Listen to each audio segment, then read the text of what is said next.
ఈరోజు రామకృష్ణారెడ్డి గారిని ప్రత్యేకంగా కలవడానికి మన రామవరం జరిగింది. రామవరం రావడం ఎందుకంటే 2004 నుంచి మూలారెడ్డి గారు నేను పార్లమెంట్కి చేయడం, వారు ఎమ్మెల్యే గారు కంటెక్ట్ చేయడం, ఇది మన బీజేపీ తెలుగుదేశం తరఫున నేను పార్లమెంట్కి, వారేమో ఎమ్మెల్యేకి చేయడం, ప్రచారం చేయడం, అటువంటి అప్పటి నుంచి కూడా సత్సంబంధాలు మాకు వారి ఫ్యామిలీకి ఉన్నాయి. ఇప్పుడు దాకా ఇప్పుడు నిర్ణయం జరిగింది.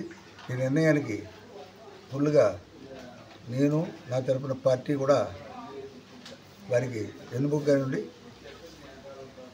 ప్రచారంలో పాల్గొంటామని, అలాగే వీరి గ్యారంటీగా ఇక్కడ అనపత్తి నుంచి నెగ్గించే విధంగా మన కూటమి ఓటర్లందరూ కూడా సపోర్ట్ చేయాలని, అటు భాజపా, తెలుగుదేశం, జనసేన ముగ్గురు కూడా 3 పార్టీల తాలూకు వాళ్ళు కూడా కష్టపడి శ్రమించి ఈ విధంగా గత 20 రోజుల నుంచి ఒక విధంగా టెన్షన్ గురి చేసి ఏదో విధంగా కంక్లూడ్ చేసుకొచ్చారు.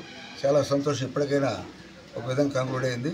ఈ విధంగా పార్లమెంట్కి, ఇటు అసెంబ్లీకి కూడా ఇటు రామకృష్ణారెడ్డి గారిని అంటే అలాగే వందరేశ్వర గారిని కూడా నెగ్గించమని కోరుతూ అందరికీ నమస్కారం.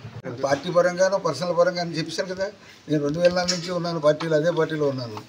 అదే సార్, అంటే మీ పెద్దలు ఏమన్నా చెప్పి పంపించారు? పెద్దలకి చెప్పాల్సిన పని లేదు. కూటమి గురించి చెప్పి సపోర్ట్ చేయడానికి పెట్టడం ఉంది. మీ కూటమిలో అంతే, అంతా కూటమే కదా, బీజేపీలో ఉన్నాను కదా.